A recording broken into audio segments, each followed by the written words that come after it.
de Dios. Y vamos hoy a hablar de algo muy importante. El Señor nos trae un tema muy interesante. Y vamos a hablar hoy, para los que toman nota allí, hoy el tema es el carácter de Jesús. Vamos a hablar del carácter, pero antes de hablar del carácter de Jesús, pensemos en un momento cuando nos hablan de carácter, ¿qué pensamos? Por ejemplo, anteriormente uno escuchaba a alguien ser como un bravucón, ¿no? Entonces decía la gente, uy, ese hombre es de carácter, tiene carácter. Pero finalmente, cuando vamos a ver las cosas de Dios, pues vemos que nada tiene que ver eso con el carácter. Pero finalmente el carácter es el comportamiento, es como la esencia de la persona, de lo que es, y ese es el carácter. Entonces vemos diferentes formas de comportamiento. Y hay personas que tú las ves muy amables, muy formales, y hay personas que inclusive podríamos decir que tienen como doble personalidad, y en unas partes se comportan de una manera y en otros lugares se comportan de otra manera. Y cuando empezamos a hablar de todo esto del carácter, es muy extenso, porque también tiene que ver mucho con el estado de ánimo de la persona. Entonces todo esto se convierte como en algo gigantesco y no podemos llegar exactamente a la definición de lo que es el carácter. Pero cuando nosotros venimos a la Biblia y empezamos a leer el Evangelio, sobre todo cuando vamos al Evangelio de Juan, y empezamos a ver todo el caminar de nuestro Señor Jesucristo, todo lo que hizo en la tierra, su forma de comportarse, vemos que era uno solo. O sea, Él no se comportaba de diferentes maneras, sino que era su esencia, era su forma de ser. Y dentro de ese carácter de nuestro Señor podemos ver varias virtudes, varias características, y eso nos lleva a ver lo que es realmente nuestro Señor Jesucristo. ¿Y cómo lo podemos ver? Pues la palabra del Señor dice que su corazón era manso y humilde. Pero hay una palabra allí que siempre nos lleva al carácter de Jesús, y es que Él era un hombre de paz, o sigue siendo, porque Él está ahí y vive para siempre. Pero cuando estaba aquí en la tierra, lo que Él mostraba siempre era paz. Mírame aquí, iglesia, nosotros nos llamamos cristianos, y si nos llamamos cristianos es porque seguimos a Cristo. Pero ¿será que nosotros en estos momentos tenemos el carácter de Jesús? Y en todo lugar donde estamos hay paz, porque es la paz la característica principal después del amor en Jesús. Pero todo lo que Él hacía llevaba a la paz. De hecho, hay varias personas en la Biblia que lo mencionaban y decían que Jesús era paz. Allá en Romanos, no vamos a leer todavía, pero quiero parafrasear. Romanos 15:33 dice: nuestro Dios es llamado Dios de paz. Por allá en Isaías, Antiguo Testamento, Jesús es el príncipe de paz. Pablo lo llamaba Señor de paz en Tesalonicenses. También allá en Efesios 2:14, el Señor mismo es nuestra paz, dice la palabra. Dice también allá en Levíticos, Dios da su paz a los obedientes. También dice en Gálatas, que es donde vamos a leer hoy, en el fruto del Espíritu, dice: la paz es un fruto del Espíritu Santo, y ese fruto es para los creyentes. Pero entonces, si estamos hablando del carácter de Jesús, ¿por qué siempre llegamos a la paz? Porque ese es el resultado del carácter de Jesús. Y cuando nosotros empezamos a revisarnos, lo primero que el Señor, mírame aquí, iglesia, lo primero que el Señor nos dio cuando nosotros le recibimos en el corazón, ¿qué fue? Paz. Vino paz a nuestra vida. Y no importa lo que estuviera sucediendo o lo que esté sucediendo en nosotros, si tenemos a Cristo en el corazón, el resultado es paz. Y hay una paz que sobrepasa todo entendimiento, como lo dice la Y eso es el resultado del carácter de Jesús. Ahora, ¿cuál es el carácter de Jesús? Ya lo sabemos, y es el fruto del Espíritu Santo, que ahora lo vamos a ver. Pero cuando viene el Espíritu Santo a nuestra vida y entra en nosotros y habita en nosotros, ¿quiénes creen que somos templo del Espíritu Santo? Somos templo y morada del Espíritu Santo, o sea que el Espíritu Santo está en nosotros. O sea que entra el Espíritu Santo, el mismo Dios que resucitó a Cristo en la cruz, que resucitó a Cristo allá en el sepulcro, que sanó, que levantó, que resucitó muertos, que sanó enfermos. Ese mismo Dios que está en nosotros es el Espíritu Santo, y el Espíritu Santo nos da paz, pero es porque el fruto del Espíritu, o sea, el mismo carácter de Jesús, está en nosotros. ¿Quién lo cree?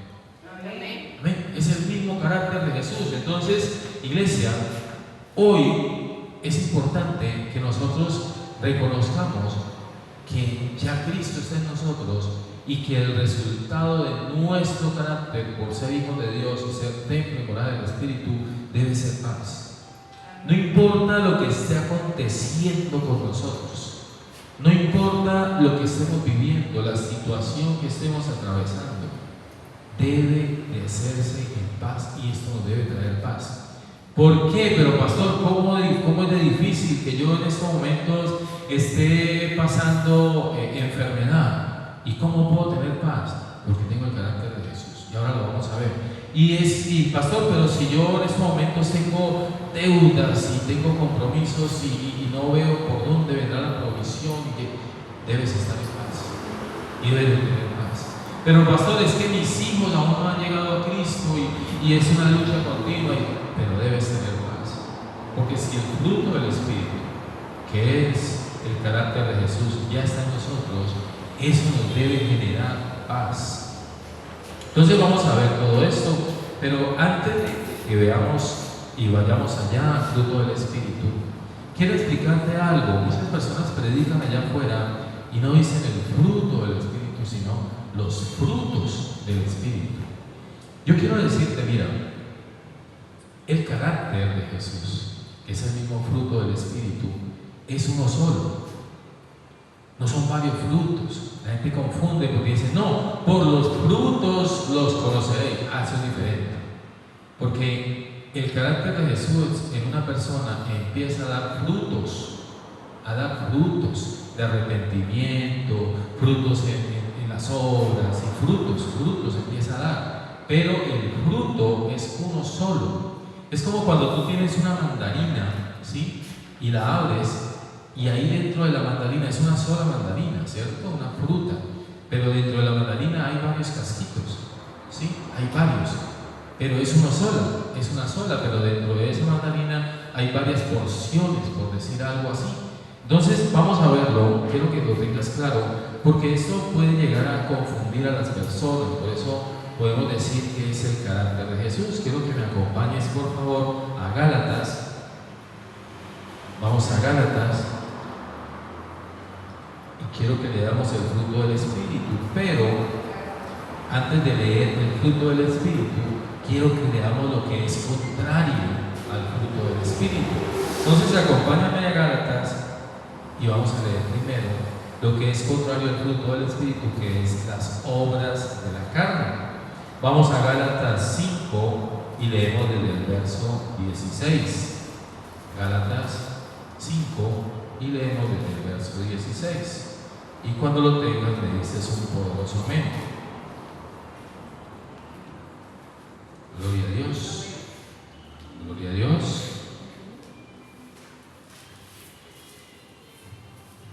Libro de los Gálatas 5:16. Amén. Leemos la palabra en el nombre de nuestro Señor Jesucristo. Dice allí un título. ¿Cuál es el título, iglesia? Las obras de la carne y el fruto del Espíritu. Gloria a Dios. Las obras de la carne es todo lo contrario a lo que produce el fruto del Espíritu. Y eso lo vivíamos antes de que nuestro Señor Jesucristo, en su infinita misericordia, viniera a nuestra vida. Leemos entonces la palabra en el nombre de Jesús. Dice, digo pues, andad en qué, iglesia? en el espíritu y no satisfagáis los deseos de qué? De la carne. Me detengo un momentico allí. Andar en el espíritu. Iglesia, mírame acá un momentico. Si el Señor nos dice que andemos en el espíritu y no satisfagamos los deseos de la carne, es porque antes no andábamos en el espíritu, pero ahora tenemos que andar en el espíritu. Ya no es el alma de nosotros la que nos lleva, sino que es el espíritu que ahora está vivo en nosotros y ese es el que nos lleva a hacer todo lo que hacemos. Dice el verso 17: porque el deseo de la carne es contra qué, iglesia? Contra el espíritu. O sea, la carne, mi alma, todo eso va en contra del espíritu. Y el del espíritu es contra qué? Contra la carne. Y estos se oponen entre sí para que no hagáis lo que quisierais. Mírame aquí otra vez, iglesia. Hay una lucha constante, mírame acá. Hay una lucha constante entre la carne y el espíritu. ¿Por qué? Porque la carne quiere hacer una cosa y el espíritu quiere hacer otra. Y todos lo sabemos y estamos recordando aquí, porque dice, y pongamos ejemplos. Yo digo en mi corazón, Señor, mañana me voy a levantar a las 3 de la mañana a orar y a darte esas primicias y a hablar contigo a esa hora, a tener intimidad contigo. Y te acuestas a dormir pensando en que te vas a levantar a las 3 de la mañana y suena el despertador a las 3 en punto. Y hay algo en ti que te dice, duerme otro poquito, estás cansado. Duerme, puedes dormir otra media horita y pues te levantas a las 3:30. Pero hay algo allí que hace que te sigas durmiendo. ¿Qué es eso que nos hace que sigamos durmiendo, iglesia? La carne. Entonces hay un conflicto allí porque tu espíritu quiere orar, pero la carne te obliga a otra cosa. Entonces, cada tiempo, eso es solo un ejemplo, pero eso pasa en mil cosas. Por eso, iglesia, mírame acá. Nosotros tenemos que ser gobernados ¿por qué? Por el Espíritu.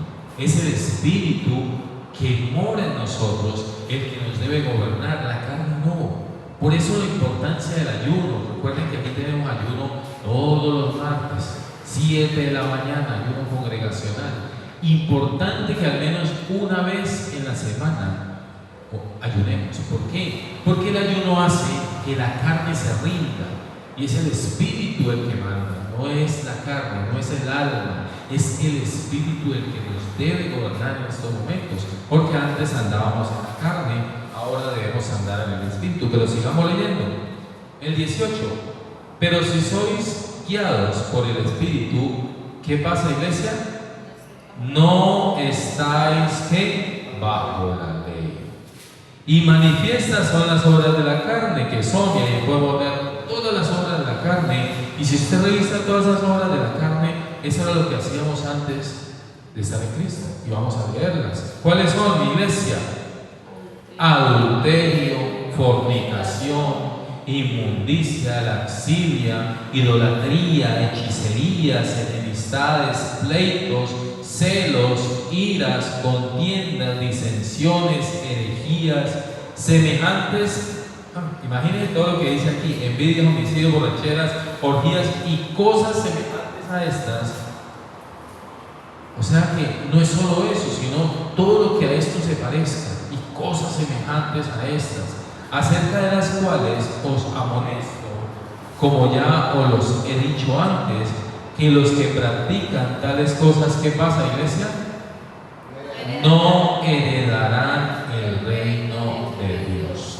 Y ahora sí vamos a ver cuál es el carácter de Jesús, que es el fruto del Espíritu. Y vamos a leer el verso 22. Iglesia, quiero que memorices estas 9 características del carácter de Jesús. Mas el fruto del Espíritu es ¿cuál, iglesia? El primero es amor. Vamos a memorizar eso. Son 9 características, 9 cosas, 9 virtudes que hay allí dentro del carácter de Jesús. El primero es amor. Luego, ¿qué sigue, iglesia? Gozo. El gozo del Señor es lo que nos mantiene fuertes. Es el que nos mantiene allí erguidos, dispuestos. Luego, ¿qué sigue, iglesia? paz. Luego que sigue, paciencia, benignidad, bondad, fe, mansedumbre, templanza. Contra tales cosas que hay, no hay ley. Miren que acá antes de esto dice, pero si sois guiados por el Espíritu, no estás bajo la ley. Y dice acá, dice, contra tales cosas no hay ley. O sea, si nosotros nos dejamos gobernar por la carne, estaríamos guiados ¿por qué? Por la ley. Pero si nosotros nos dejamos guiar por el Espíritu Santo que está en nosotros, si el Espíritu de nosotros, que no es el mismo Espíritu Santo, está en coinonía con el Espíritu Santo de Dios que mora en nosotros, y nosotros nos dejamos guiar por el Espíritu de Dios, vamos a dar fruto del Espíritu, porque Él está ahí. Es que mire, iglesia, míreme aquí, cuando vino el Espíritu Santo, Él entró en nosotros y el paquete completo, esas 9 virtudes que son el carácter de Jesús, están en nosotros. Solo falta que lo apliquemos y que empezamos a vivirlo. Mire, iglesia, no basta con tener el Espíritu Santo si nosotros no lo ponemos por obra. Es como tener allá guardado en el garaje un carro 0 kilómetros, pero no sabemos manejarlo. Es como tener un tesoro el cual no nos produce nada, está allí guardado, no hace nada. Entonces no empezamos a dar frutos. Entonces la palabra de Dios dice, por los frutos los conoceréis. El fruto del Señor, el carácter de Cristo en nosotros empieza a dar unos frutos. Y entonces el comportamiento de nosotros ya no viene a ser el mismo comportamiento que era en la carne, que era todo lo que hacíamos. Miren esa lista tan grande frente a 9 virtudes del Espíritu Santo. Pero vamos a ver cada uno de ellos, iglesia, porque es importante que tú creas en tu corazón que allí está todo. Entonces empezamos a hablar de cada uno de esas características del carácter de Jesús. Y ven, te digo, iglesia, porque es importante que nosotros empecemos a vivir el carácter de Cristo en nuestra vida. Y lo más importante, iglesia, es porque el día que lleguemos al cielo, nuestro Señor no nos va a preguntar cuántas almas ganamos para Cristo, cuántas cosas buenas hicimos en la tierra. Él no nos va a preguntar nada de eso. Finalmente nada de eso es relevante si tú no tienes el fruto del Espíritu. Porque yo podría hacer cosas buenas allá afuera, tener fundaciones, rescatar habitantes de calle, qué sé yo, dar consejería a parejas para que no se separen, ayudar a los niños, hacer 1000 cosas buenas allá afuera. Pero si no tengo el fruto del Espíritu, no estoy haciendo nada bueno. Si yo lo estoy haciendo sin el carácter de Jesús, no estoy haciendo nada bueno. Cuando lleguemos al cielo, lo que va a importar es cuánto tenemos de nuestro Señor Jesucristo, cuánto hay en nosotros de nuestro Señor Jesucristo. Y todo este carácter, el fruto del Espíritu, debe ser evidente en nuestra vida. Por eso es que muchos allá afuera nos dicen, ay, pero ese Señor como tan bobo, se dejó gritar, se dejó menospreciar, se humilló. Esta persona, mire, no, ni se defiende. Pero ellos no entienden, es que ahora ya no vivimos nosotros, sino que Cristo vive en nosotros. Ya no vivo yo, sino que Cristo vive en mí. Y eso, iglesia, es el carácter de Jesús. Por eso ven una transformación. Ahora 8 días, y el domingo pasado veíamos lo del fruto lo del nuevo nacimiento. Pero es que eso es el fruto del Espíritu en nosotros. Una persona no es transformada y no es cambiada si el Espíritu Santo no está en él, porque entonces no va a vivir el carácter de Jesús. Pero vamos para allá, porque tampoco es que hoy llegó el Espíritu Santo a mi vida y ya hoy ya empiezo a vivir todo el carácter de Jesús. Es un proceso, iglesia. Es un proceso, pero debemos recordarlo siempre. Entonces vamos a ver uno a uno.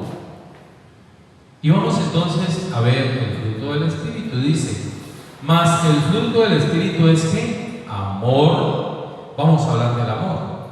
Iglesia, cuando nosotros estábamos en Cristo, nosotros decíamos amar, ¿sí? Y entonces, siempre cuando uno habla del amor, uno lo primero que piensa cuando habla del amor es en su pareja. Y estábamos allá siendo adolescentes o quizás ya mayores, creyendo que amábamos de verdad.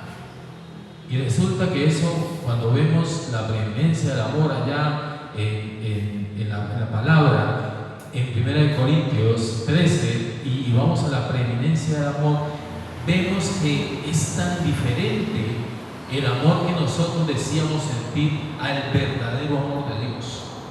Y entonces vemos que el amor es sufrido, todo lo que dice la palabra del Señor, y empezamos a ver la diferencia entre lo que nosotros decíamos que era amar. Y la mayoría de las veces, iglesia, el amor que nosotros entregábamos era un amor diferente al de Dios, porque el amor de Dios es incondicional. Él no espera nada a cambio. Dios nos amó, nosotros siendo perversos, y seguimos siendo malos, y Él nos sigue amando. Pero el amor, el verdadero amor de Dios, no se compara con el amor de los hombres. Y cuando vamos allá a ver la preeminencia del amor, descubrimos que nosotros nunca amamos.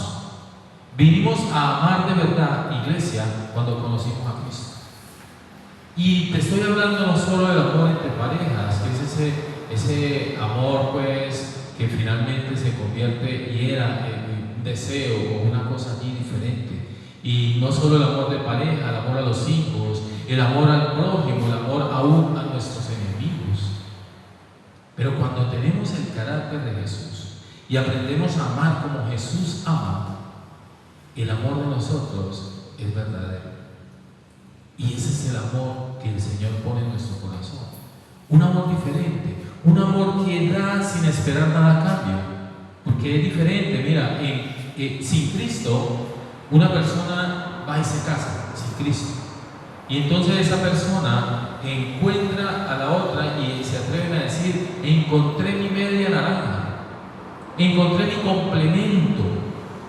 Entonces esa persona está buscando a otra para poder llenar sus vacíos, para poder complementarse, y entonces siente que sin esa otra persona no está completo. Pero diferente es cuando ya conocemos a Cristo y decidimos casarnos con una persona, porque ya estamos completos con Cristo. Y entonces ya la otra persona no es para que nos complemente, sino para que nosotros, del amor que recibimos de Dios, le damos a esa persona. Es muy diferente. Entonces allá está la gente casándose y dándose en casamiento, pero sin Cristo. Y entonces el varón ve a la muchacha muy bonita y no, esa va a ser la mamá de mis hijos. Y va con ella porque él quiere algo de ella. Es un amor condicional, él da amor, pero porque esa otra persona le da amor. Pero es diferente cuando el amor de Dios está en nosotros, porque damos amor sin esperar nada a cambio. Si tú no me das amor, no importa, yo quiero amarte y decido amar. El amor es una decisión, hay que decidir amar. Pero el amor que nosotros damos, si viene algo, porque nosotros amamos, pues gloria a Dios. Pero si no viene nada, no importa, estamos completos, estamos recibiendo el amor de Dios, llenándonos del amor de Dios para dar amor. Y si nosotros nos casamos, dice la palabra del Señor, que haya esposa, haya el bien. Y si nos casamos con una persona que está llena de Dios, pues sería hermoso, iglesia. ¿Por qué? Porque si yo estoy llenándome de Dios y dando amor sin esperar nada a cambio, y la otra persona también llega a hacer lo mismo, pues está llenando de Dios y está dando amor sin esperar nada a cambio. Entonces es esa pareja perfecta delante de Dios.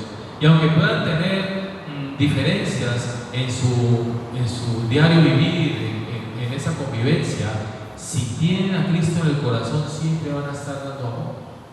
Y es una pareja que va a estar por siempre unida, porque el centro de su vida es Cristo. Y estoy hablando de lo más significativo, que es el amor eros, el amor que se acerca a una pareja. Pero también esto aplica para toda clase de amor. Cuando tú ves a una persona en la calle, iglesia, y tú ves el anciano en el semáforo pidiendo una dádiva, y tú lo ves, y si lo ves con amor, tú le ayudas. Y así no tengas de pronto dinero para darle, tú te bajas y oras por esa persona y le das un abrazo y le das amor. Pero si tú no tienes el verdadero amor de Dios, tú lo ves y, ay, pobrecito el ancianito. O de pronto le das algo, le das una moneda o le das un billete, pero sin amor. Eso no sirve de nada, iglesia.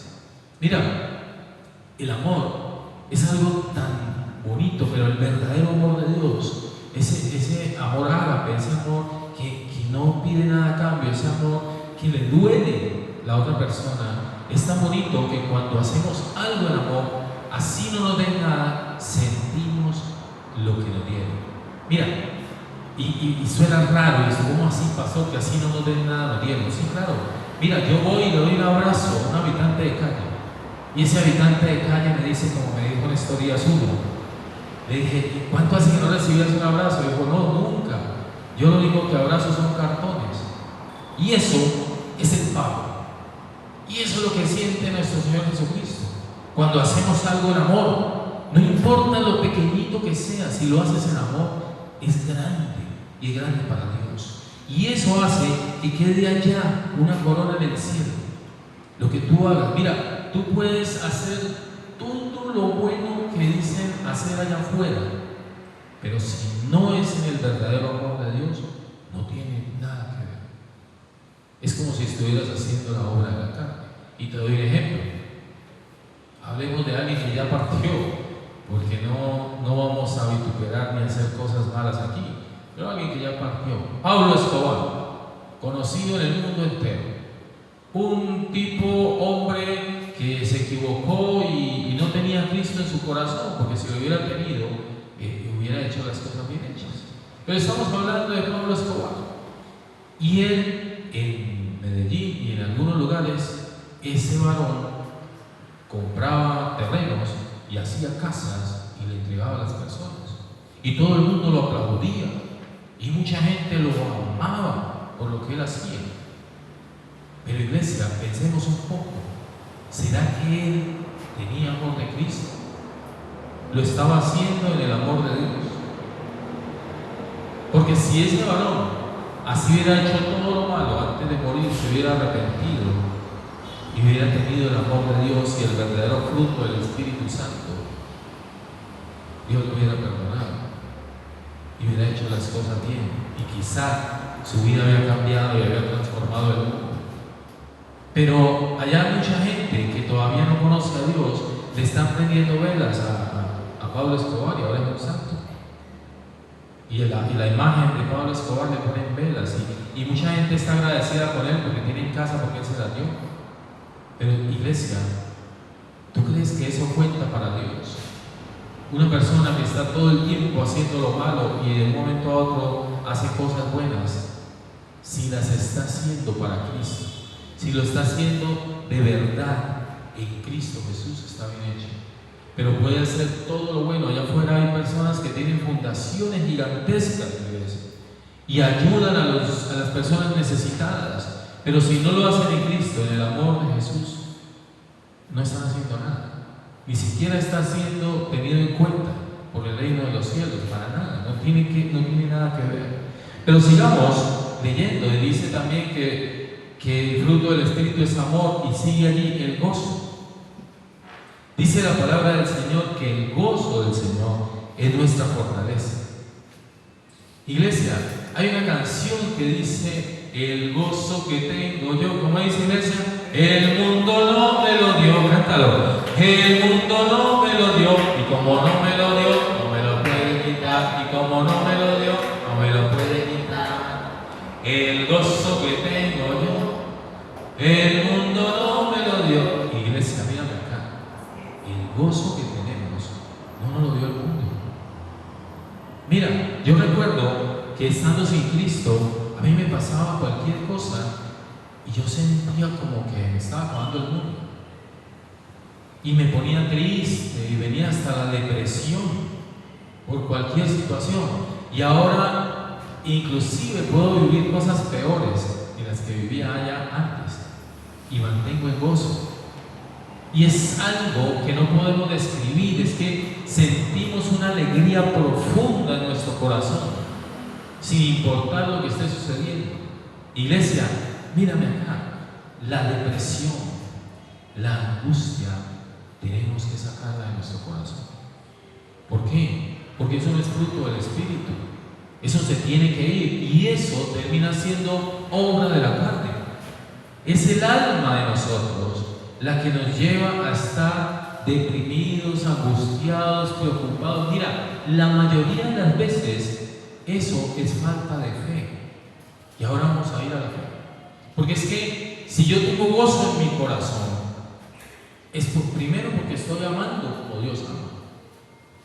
Y cuando yo amo como Dios ama, y cuando yo conozco su palabra, su verdad, el gozo siempre va a estar aquí. ¿Por qué? Porque no importa lo que estemos viviendo, problemas financieros, que es lo que más toca al enemigo. ¿Sabías que lo que más toca al enemigo a la iglesia del Señor es las finanzas? Pero ¿sabes por qué? Porque es lo que menos importa, iglesia. Porque esas son las dádivas. Él no puede tocar otra cosa. ¿Sabes por qué toca las finanzas? Porque es lo que menos importa. Porque el Señor siempre suplirá todas nuestras necesidades conforme a sus riquezas en gloria. Entonces lo único que Satanás podría tocar en alguien son las finanzas. ¿Por qué? En alguien de Dios. ¿Por qué? Porque son las dádivas, porque son las añadiduras. Pero cuando nosotros así nos tocara las finanzas, estamos gozosos, Satanás se confunde. ¿Cómo así que a este le dañó un negocio y este está saltando en una pata feliz?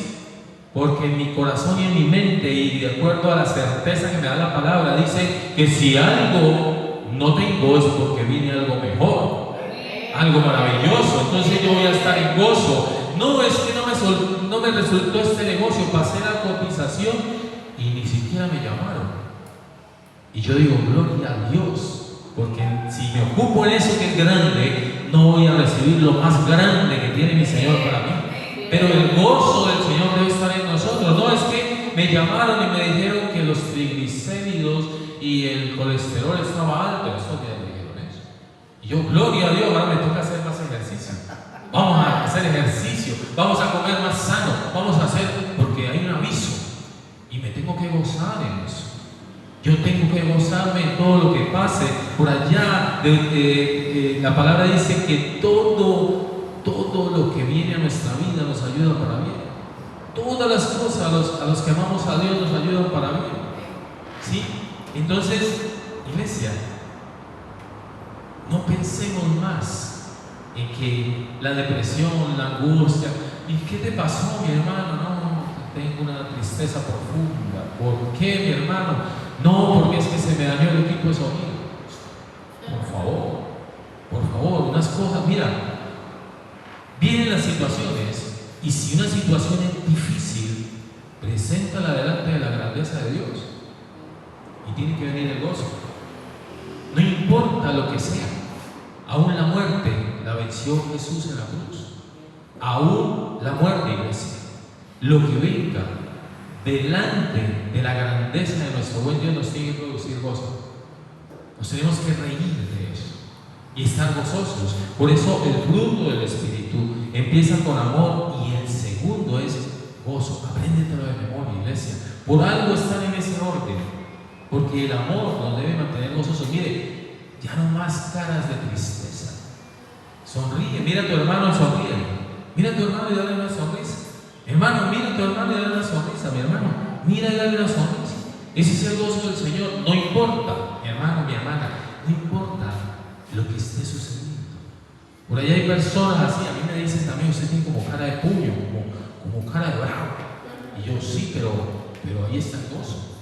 Algunos no podemos cambiar el rostro, pero Dios sí lo ve tal. Recuerda que Dios ve su corazón. Y lo que tú hagas, lo que tú hables, debe mostrar el gozo del Señor, iglesia. No es solo amar profundamente, es mantener gozoso, es tu fortaleza. Así que si el gozo se va, te derrumbas, te caes, es tú lo que te mantiene fuerte, es tu fortaleza. Sigamos leyendo. ¿Qué sigue después del gozo, iglesia? La paz. Y la paz que el Señor nos dio, dice su palabra, no es como el mundo la da.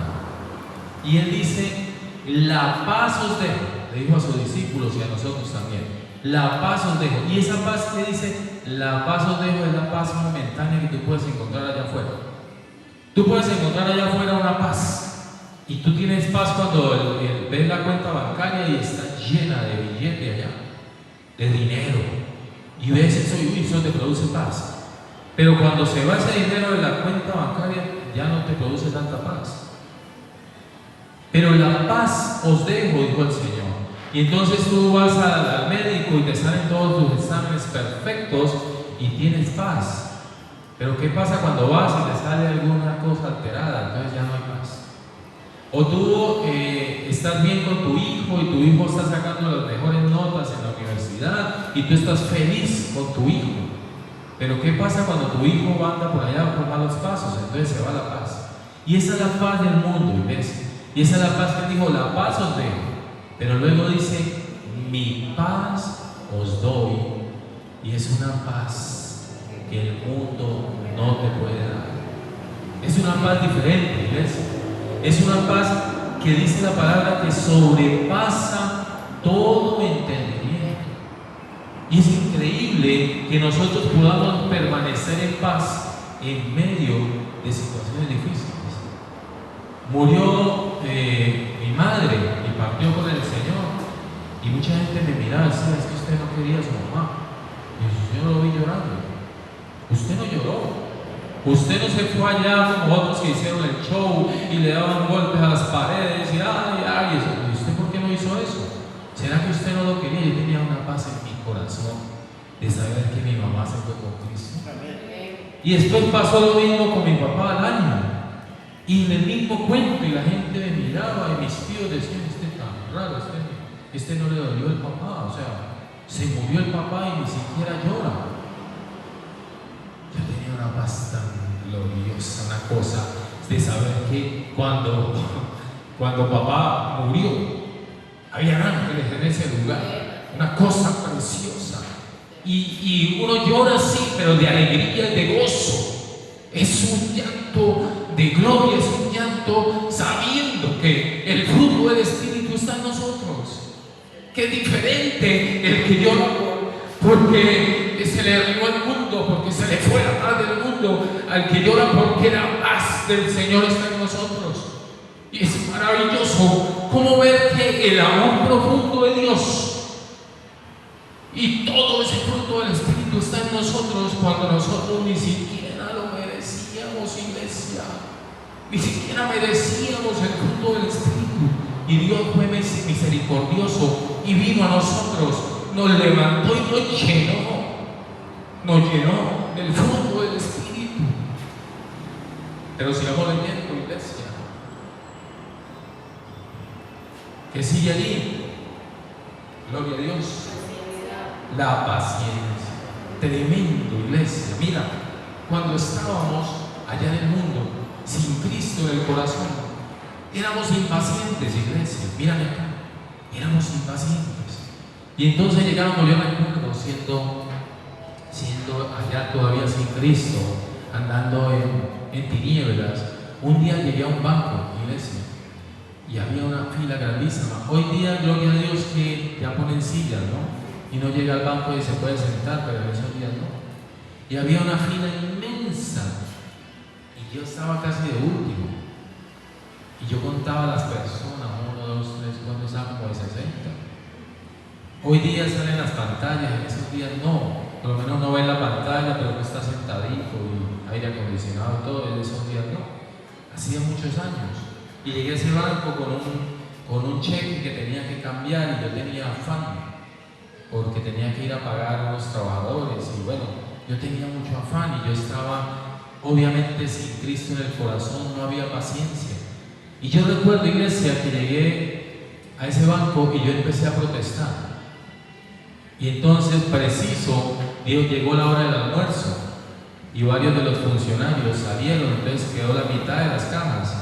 Y yo empecé a protestar y decía, es el colmo esta gente, y empecé a decir hasta groserías, porque en esos días era maldiciente. Pero no había paciencia en mí, yo no esperaba. Y cuando yo empecé a decirle a la gente de la fila lo que mi impaciencia, de mostrar lo que había en mi corazón, que era falta de Dios, toda esa gente se contagió de mí. Y toda la gente se volvió impaciente. Y toda la gente empezó a gritar groserías y a insultar a los funcionarios de ese banco. Y eso se prendió un fuego allí, pero no el fuego del Espíritu, sino una maldad y el rencor y la gente con odio gritando groserías. La falta de paciencia, iglesia. Pero cuando ya nosotros andamos en Cristo y llegamos a todo lugar, nosotros ya no tenemos que andar corriendo, iglesia. Tenemos que tener paciencia. Tenemos que ser pacientes. Mira, en los hospitales, en las clínicas, dicen, llegó el pacientico. Estoy con un paciente, dice el médico. Y nosotros no entendemos eso. Pero todos tenemos que ser pacientes. Y el paciente, allá es alguien que tiene un dolor y necesita que su dolor se vaya rápido. Pero tiene que ser un paciente. Viene de paciencia, iglesia.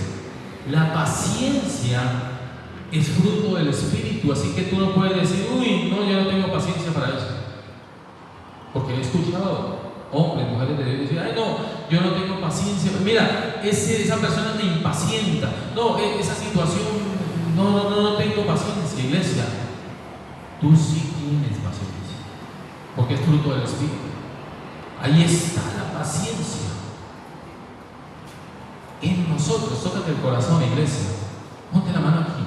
En mi corazón y en tu corazón, iglesia, hay paciencia. Así que no importa lo que tengas que esperar. Mira, iglesia, mírame aquí. Los tiempos del Señor son perfectos. ¿Quién lo cree? El tiempo de nuestro Señor, los tiempos de Dios son perfectos. Él nunca llega tarde ni tampoco llega adelantado, Él llega en el tiempo justo. Lo que tú le pidas a Dios ya está hecho. ¿Quién lo cree? Él dice, el que pida se le dará. Y nosotros creemos, nosotros lo creemos. Pero todo es en el tiempo perfecto de Dios. Y para eso hay que tener paciencia. Porque Dios, que conoce, que es omnisciente y conoce todo, conoce hasta el futuro de nosotros. Entonces la paciencia, siendo fruto del Espíritu, Él no la puso allí en nosotros porque, ay, me faltó algo, pongámosles ahí paciencia. No, Él lo puso porque la necesitamos. Todo el fruto del Espíritu, el carácter de Jesús, es porque lo necesitamos. Él no lo diga, no, se me ocurrió ponerles ahí paciencia. Iglesia, todavía hay personas diciéndole a Dios, Dios, dame paciencia. Es como decirle a alguien que te dé algo que tú ya tienes. No, yo le dijera, Señor, dame otro auditorio como estos. ¿Y para qué otro si todavía faltan sillas por llenar? O, Señor, dame paciencia, pero es que no leemos aquí que dice que ya tenemos el fruto del Espíritu. El Espíritu mora en nosotros y ahí está la paciencia. No le pidas más paciencia a Dios, porque te pone a esperar para que tu paciencia y esa medida aumente. Entonces no le pidas más paciencia a Dios. ¿Qué sigue allí después de la paciencia? Benignidad. La benignidad, iglesia, no es más que todo lo bueno de Dios. Pero recuerda que no podemos ser buenos si Cristo no está en nosotros. Y ya sabemos que Cristo está en nosotros, pero no es solamente, iglesia, diciéndolo, es haciéndolo. Recuerda que Él nos manda a hacerlo. De hecho, la palabra dice que el que sabe hacer lo bueno y no lo hace, ¿qué es, iglesia? Es pecado.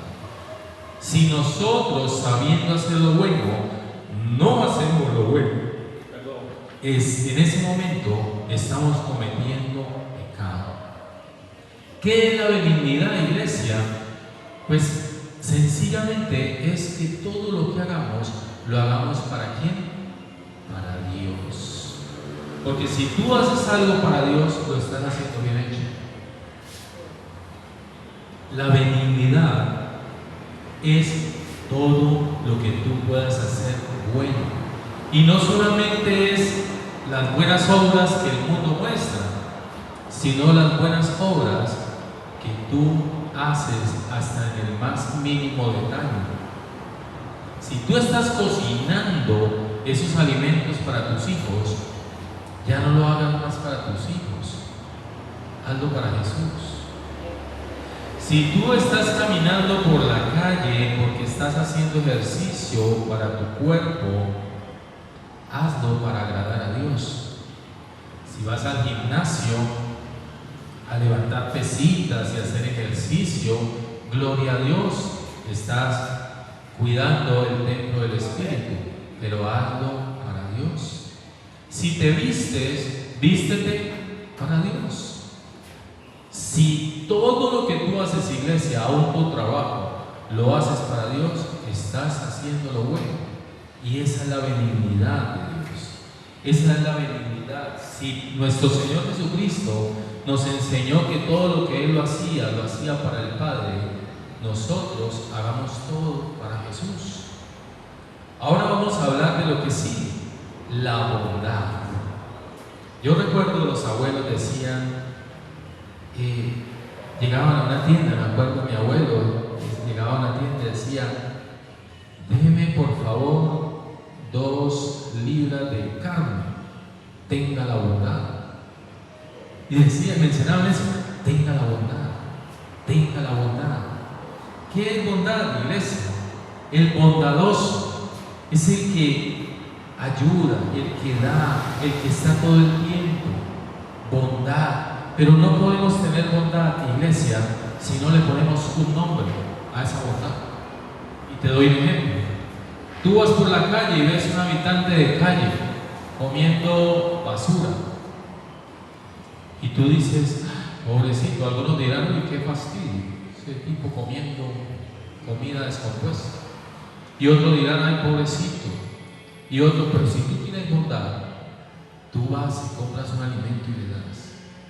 Bondad, tienes que tener bondad, pero tú tienes que ponerle nombre. ¿Cómo así, pastor, ponerle nombre para que esa bondad funcione? Mira, ¿sabes por qué para nuestro Señor Jesucristo era tan bonito la bondad y por qué se sentía en su forma y en todo lo que hacía?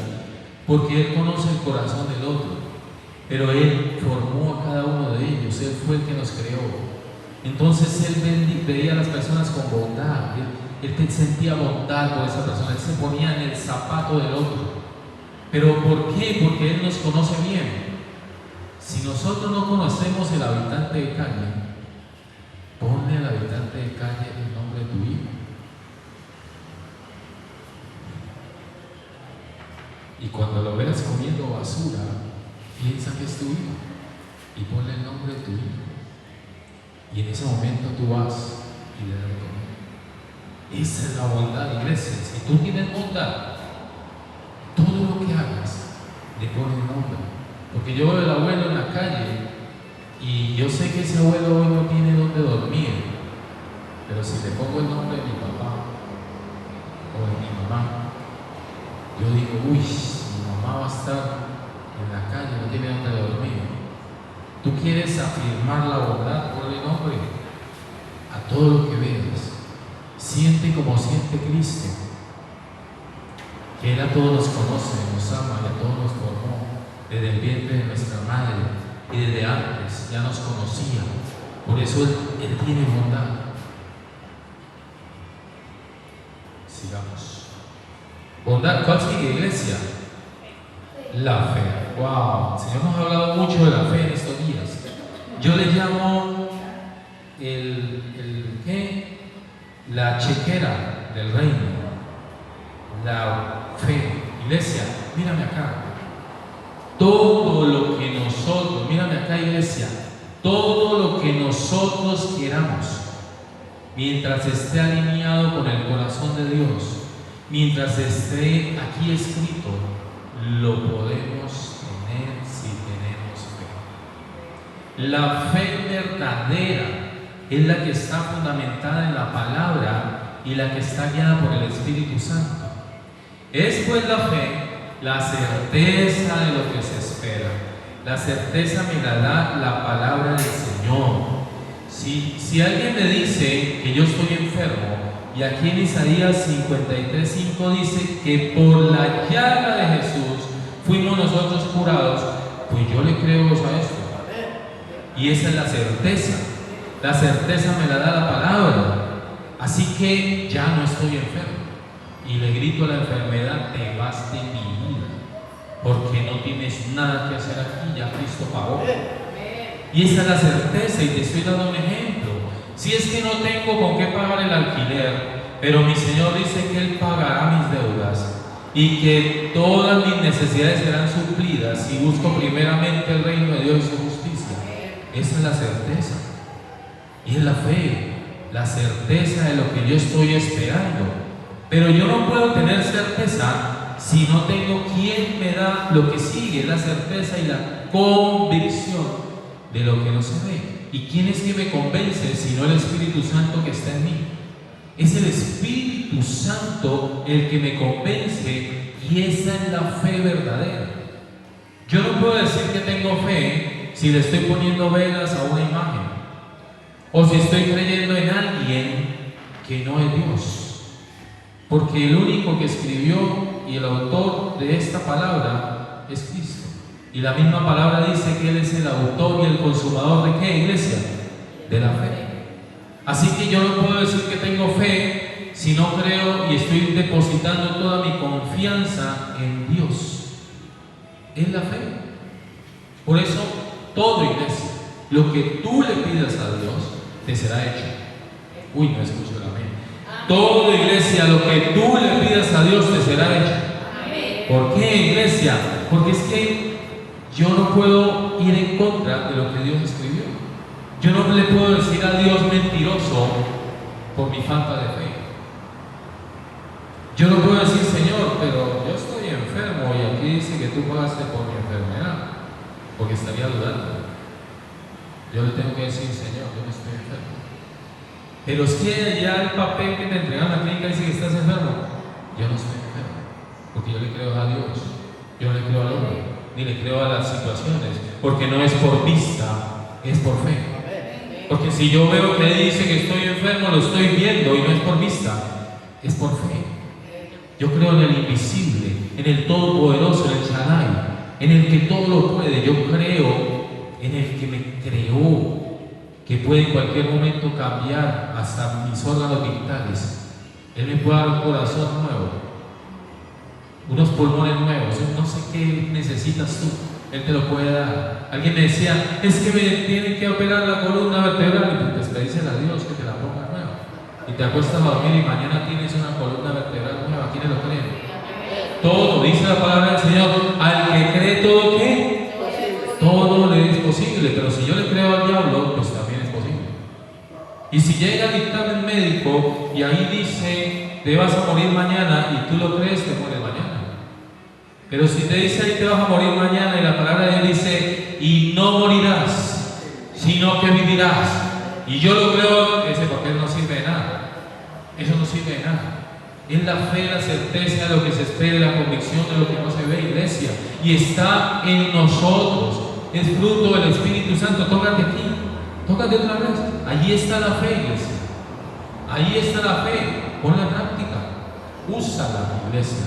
Porque si no la usas, no pasa nada. Es igual que el carro 0 kilómetros en el garaje y no sabes conducir. Es por fe, no por vista. ¿Cuál sigue, iglesia? Mansedumbre. El Señor dice que eres manso y humilde de corazón. Iglesia, mansedumbre. ¿A dónde están los que pelean? Levanten la mano. Peleamos, pero en Cristo. Nuestras luchas no son contra sangre ni carne, sino contra potestades, principados, gobernadores de las tinieblas, huestes espirituales de maldad en las regiones. Mira, nuestras luchas, iglesia, son contra espíritus inmundos y contra toda esa legión de maldad que hay allá afuera, pero no contra las personas. Ya no peleamos más, iglesia. Tenemos quien pelea por nosotros. Pero la mansedumbre no es solamente no pelear, también es humillarse, es bajar la cabeza. Y hay una palabra que no está desligada de la mansedumbre, iglesia, mírame acá. Y es una palabra clave que acaba con cualquier espíritu de venganza, de odio, de rencor. Y es la palabra, mírame acá, iglesia, la palabra perdón. Yo no puedo decir que soy manso si no perdono y si no pido perdón. Mira, yo recuerdo allá siendo perverso, porque sigo siendo malo, pero allá siendo perverso. Yo, cuando iba conduciendo, si alguien me cerraba, yo me le adelantaba, le atravesaba el carro y me bajaba como el superhombre a pelear. ¿Y por qué me cerraste? Y casi me hacía accidentar y peleaba y me quitaba la camisa. Y eso era una cosa horrible, un monstruo. Cuando ya conocí al Señor, un día iba un hombre en una moto y yo sin querer lo cerré. Y este hombre se adelantó en la moto y me atravesó la moto y se era un señor grandote, seguramente me pegaría. Y yo cuando me bajé, le di la mano y le dije, perdóname, no te vi. Y ese señor bajó la cabeza y subió a su moto y se fue.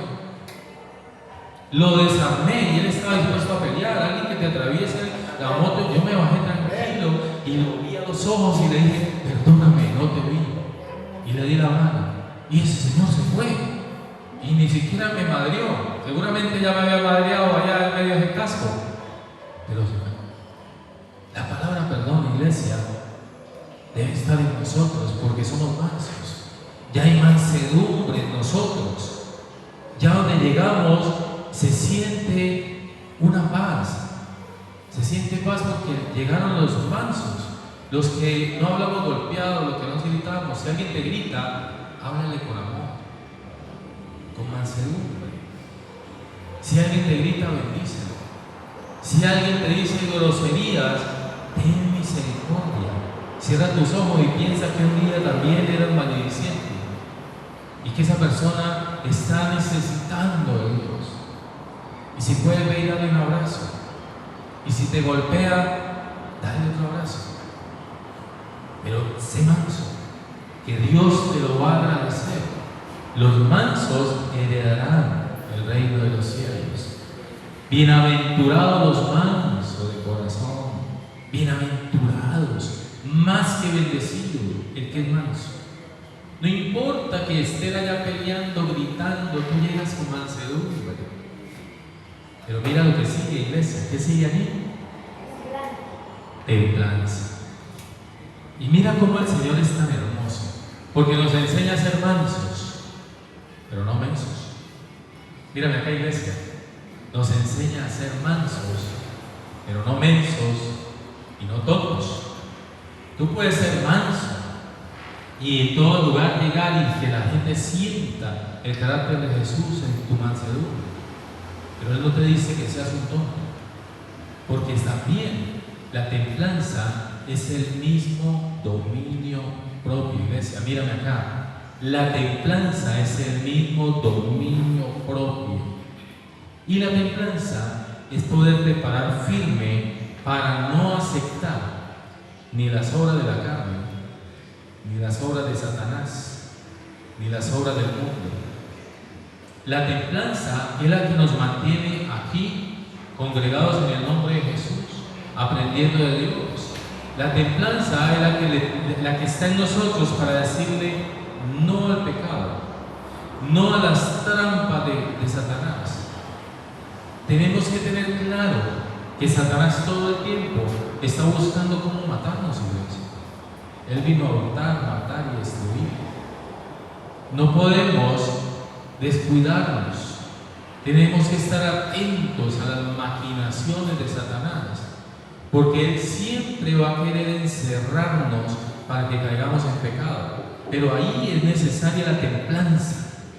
La templanza es poder decir, mira, venga pastor, lo que pasa es que usted tiene una congregación, yo le voy a empezar a poner un dinero en el banco y entonces le pongo 100 millones, pastor, y usted me devuelve nomás 50 millones de los 100 que yo le pongo. Y si le preguntan de dónde salieron los 100 millones, usted dice que fue el diezmo y la ofrenda de los hermanitos. Y entonces uno dice, ay, está bueno el negocio. Él le pone 100, yo le devuelvo 50. Me gané 50 millones.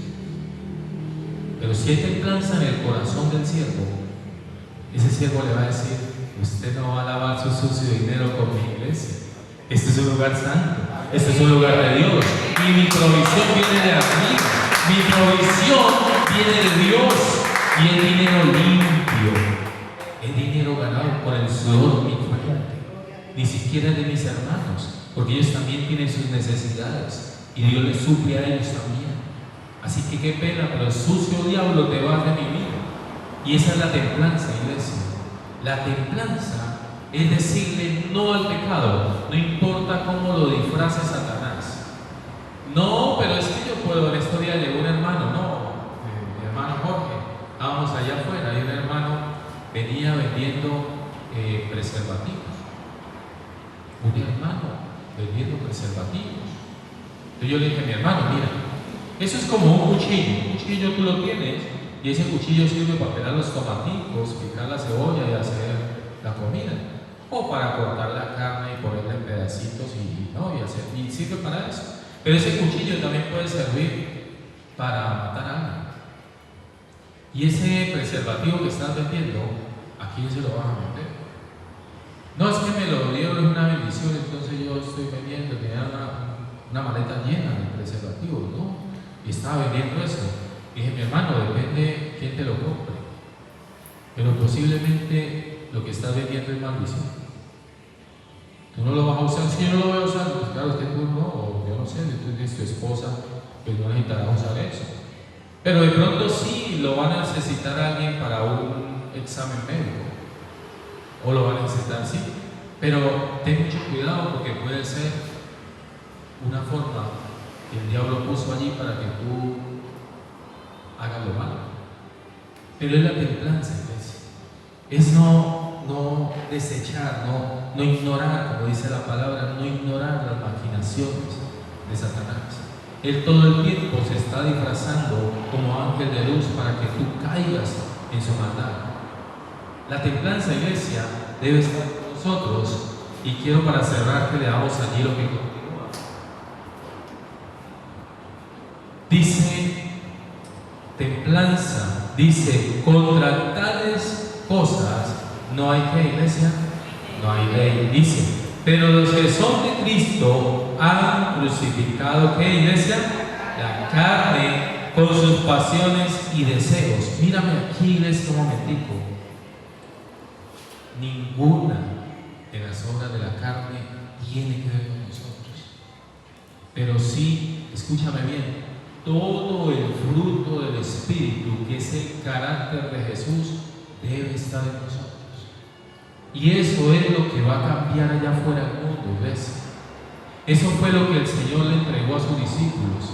Más que el poder que nos da el Señor de hollar serpientes, escorpiones, de echar fuera demonios, de sanar enfermos, de hacer milagros, de resucitar muertos, es más que ese poder, iglesia, es Cristo en nosotros.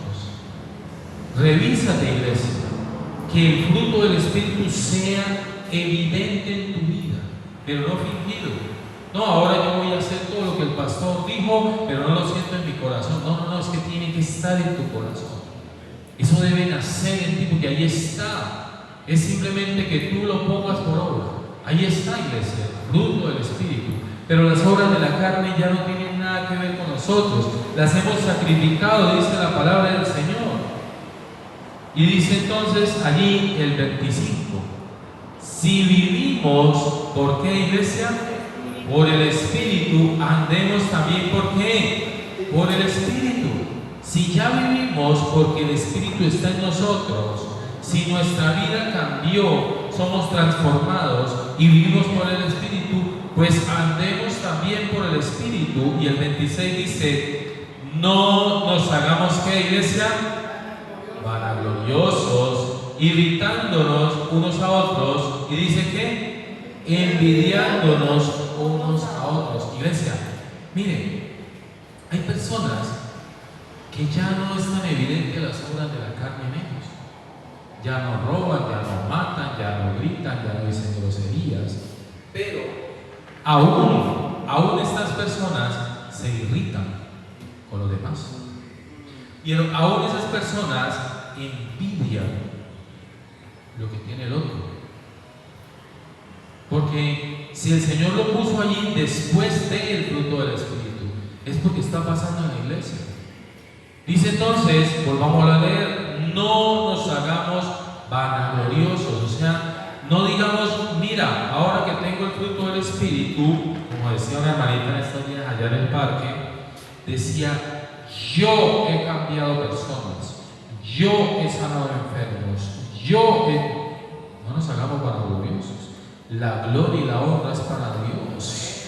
Toda la gloria y la honra es para Dios. Si el fruto del Espíritu no estuviera en mí, yo no sería nada en este mundo. Seguiría siendo el mismo monstruo que era ya en las obras de la carne.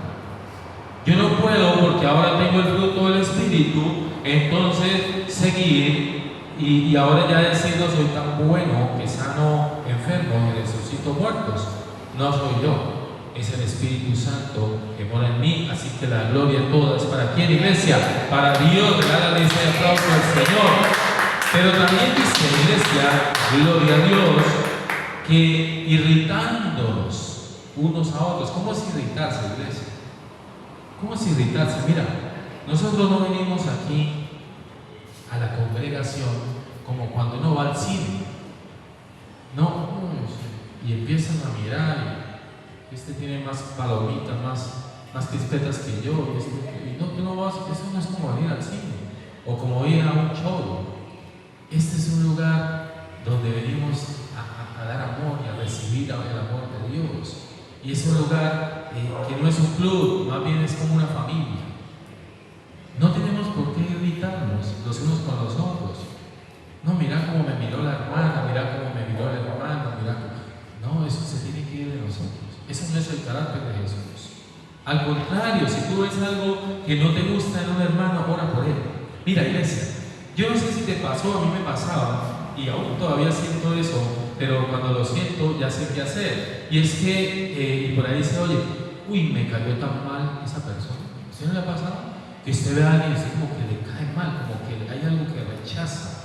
Y ahora que estamos en Cristo, ya lo sabemos, es que lo que hay en esa persona no es lo mismo que está en mí. Entonces, ¿qué debo hacer? Ora por esa persona. Y si aquí en el lugar donde nos congregamos hay un hermanito o una hermanita que a ti como que no te cae bien, como que es el mundo me cayó al hígado, dicen por allá, otro dice, no, es que me cae gorda. Hay unas expresiones así diciendo que no le agrada a esa persona. Cuando eso te sucede, iglesia, ora por esa persona, porque esa persona necesita oración. Y si todos te caen mal, entonces ora por ti, porque eres tú. Es que ninguno me cae bien, pero tú ora por ti, porque tú eres que necesitas oración. Pero es eso, iglesia, es el carácter de Jesús. Pero la última parte, y lo dice el Señor después del fruto del Espíritu, y es envidiándonos unos a otros. Iglesia, mírame aquí un momento, mira. Todo lo que tú ves, todo, absolutamente todo, incluyéndonos a nosotros las personas, son de Dios. Todo, las sillas, el sonido, este lugar, todo el aire que respiramos, todo de quién es, iglesia, de Dios. ¿Y quiénes somos los hijos de Dios? Nosotros. Así que todo es de nosotros. ¿Por qué vamos a sentir envidia del hermano o de la hermana? O de alguien que tiene allá la camioneta 0 kilómetros, esa también es de mi papá. No, es que este compró casa con piscina y no, eso tiene de todo allá. Eso también es de mi papá. Todo es de Dios, iglesia. Todo fue hecho para nuestro Señor Jesucristo. y somos coherederos con Cristo. ¿Quién lo cree? Así que la envidia no tiene que por qué. Si tenemos el fruto del Espíritu, ninguna de estas cosas tiene que estar en nosotros. Por eso allá afuera nos dicen, uy, tan santo, uy, tan santito. Pero no es culpa de nosotros, es que el fruto del Espíritu ahora está en nosotros. Ponte sobre tus pies, iglesia, vamos a orar, dale la gloria a Dios y vamos a orar, vamos a